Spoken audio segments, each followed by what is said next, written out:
What's up, Minecrafters? My name is Mathew Kande, and welcome back to another episode of Journey to Hermitcraft. Guys, we got a good one today. We are going to build a little service station like we talked about in the last episode. But first things first, we're going to have to clear off an area. So, let's get right into it and clear out this section.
Now that we have this whole area flattened out, here's what I think we're going to do. We're going to continue this path on down. The service station is going to be off to the left here, so the path will intersect right into it. But then we have all this other room, a whole nother little island over here. And then we have some separation with water to the other main builds like BOO's little house and the rocket factory in the back there. So this build is going to be kind of cool. We're just going to be able to walk in here and be able to dispense carrots, rockets, and XP in the future. But I think it's time to just build this up. And I'm going to be using gray concrete powder and white concrete powder for this build. So without further ado, let's just start building.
All right, I gotta show you this. I ran out of material, specifically dye. So we're using a lot of black stained glass and black stained concrete powder. I guess that's what it's called. So anyways, I've been over here hunting squid, and when I saw one way over here and underwater, look, there's this huge ravine over here. Whoa. There's a huge ravine, and if you go down here, I don't want to die, but look, there's wood. Check it out. Oh, no, I'm not going down there. I'm not going to go down there. But guys, it's an abandoned mine shaft down in a big ol' valley down there. What a cool little find. So we're going to have to explore that a little later. Don't let me forget that's there. We're going to have to explore that. But anyways, let's finish this build now that we got some more dye.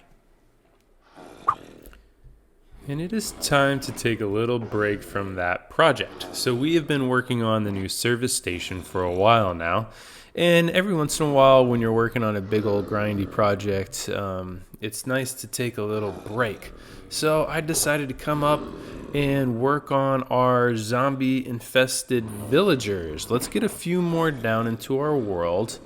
What I'm realizing going through these chests here is I am out of gold. I only have enough gold for 6 more golden apples. And then we're going to have to go search for some more. So let's throw a splash potion of weakness at these guys, feed them some golden apples, and let them cure up. I'm going to go ahead and cut the video here so that you don't have to wait for all of the curing to happen. But these guys are going to be falling down to the world below here very shortly. So we'll have 6 more of these guys today. And in the future, you know, we're going to want a bunch more of these. So we're going to have to go on a little gold hunt in a future episode. Boom, there goes one. Okay. Oh, there goes the second. Guys. All right. So we're going to do 6 of these in total. These guys, they just fall down here. And as you can see, these guys below are just swimming down in this little pond. Little silly guys. Okay, guys, you can't be mad at me, but we had to get rid of these guys somehow. And the only way to do it without them getting like really mad at you and lowering, like making their reputation all bad, is you can't kill them yourself. You have to find a way to kill them without it being like you, like a sword or like a bow and arrow. So if you light them on fire, the game thinks that they just caught on fire, and it doesn't give you negative points towards it. So please forgive me, but I did have to kill a lot of villagers in today's episode. Oh no, oh no, oh no. Oh, it's so sad to watch. Oh, don't watch it, please. Oh gosh. So one of the reasons I wanted more villagers is for in the farm here. Okay, I wanted I think 4 total, I think should be fine. So just so you're aware, I did remove 2 of the composters in the corner. So now that there's only 4 total. So 1, 2, 3, 4. There's 4 composters under these carpets. And in the back 2 corners, it's just stone. The reason why is I was having a bunch of villagers just coming in here trying to get to these workstations. So I've kind of made a decision that we need the exact same amount of workstations as the amount of villagers that we want in that profession. So for example, we wanted 4 farmers. You can't see that they're farmers. So we only want 4 composters in the whole world. However, I know that's going to be difficult because something else I wanted to show you too is check out this little nifty thing I created. So one of the things about this machine is it makes tons upon tons of seeds. And I didn't know what to do with the seeds. So I just remembered that the composter makes bone meal. And since this machine needs tons and tons and tons of bone meal, in fact, look, we're already running low on some of them, I figured why not just put the seeds up here, let them go into the hopper, into the composter, into the next hopper, and then we get our bone meal. So now that we have a purpose for all the seeds, however, it added 1 more composter. So yeah, I don't know what exactly to do there. However, the good news is we have 4 of these guys. They are all master levels now, so we're getting our golden carrot trades. We got Tom, we got Denise, we got Timothy, and we got Aaron. I did switch up some of their names if you guys are paying close attention. But we've been trading with all of them, so we get all kinds of random stuff in here. We got some cookies, some bread. We got all kinds of stuff, which we don't really need. We were after the golden carrots. So I put all the golden carrots that I got from today's trading into the system, and I even filled it up with rockets from the rocket factory. Now, let me go show you. I had to kick that thing back on because I used up all the sugarcane. This is going to be kind of loud, so please forgive me. I used up all the sugarcane. Oh, it's almost full again. And I used a ton and tons of the gunpowder. So that's filling back up. And I don't know if you remember from the last episode, but I had turned the gunpowder hopper off by using this little guy to stop it. And I turned it back on so that it fills back up into that top section again. Anyways, I hope that wasn't too confusing. But we made a ton of rockets and a ton of golden carrots so that I can show you the finished state of our service station here. So as you can see, as I walk up to it, we have a ton of grass blocks surrounding it. I added some lights with some of these stone brick fences.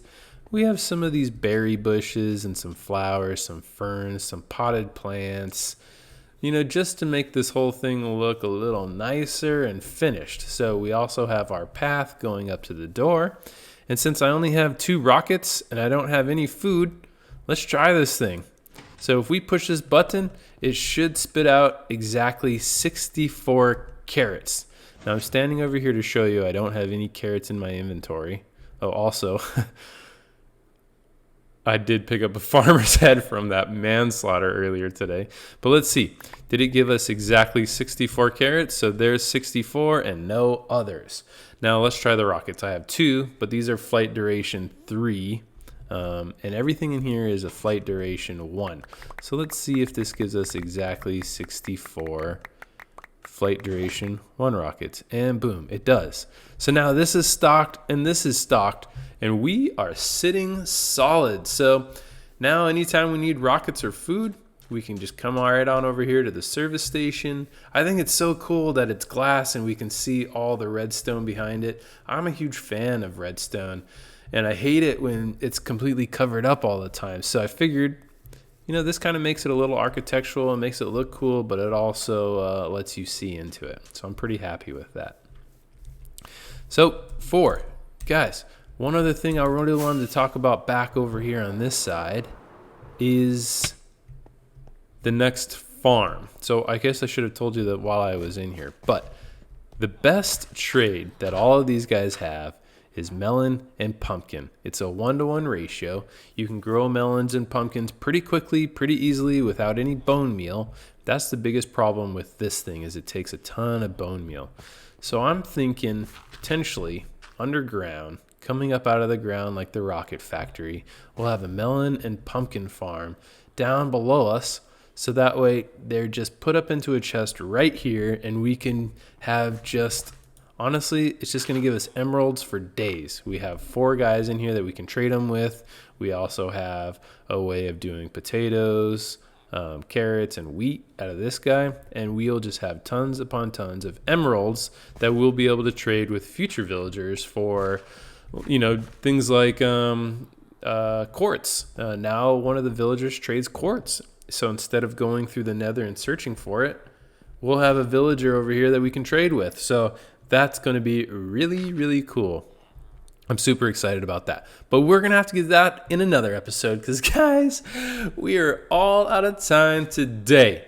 Thank you so much for watching this episode all the way till the end. If you liked it, please click that like button. And if you really enjoyed it, consider subscribing to my channel. Guys, if you want to be part of the conversation, tweet me at Mathew Kande. And until next time, y'all, peace!